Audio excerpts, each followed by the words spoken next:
না, বাংলা ভাষাই বুঝে না, মোবাইল চালাইতে চালাইতে বোবা হয়ে গেছে, তেল ভরা পানি ভরা। আর আমি বললাম জুতা ভরা দিলেও আর কোনো কাজ হবে না। কপাল পুড়ে গেছে রে বাবা। ঘরে আগুন লাগছে, নতুন ঘর করা যাবে, কপাল পুড়ে গেলে নতুন কপাল পাওয়া যাবে না। রমজানে এই শিক্ষা গ্রহণ করে নাও।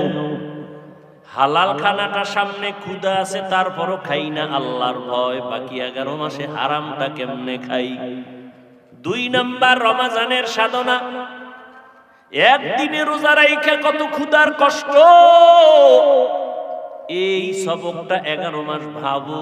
গরিবেরা 12 মাস কেমনে কষ্ট করে, টাইম মতো খানা পায় না। আল্লাহ কয় গরিবের হক আদায় করে দেও। যাকাত দেওয়া এটা অনুদান না, এটা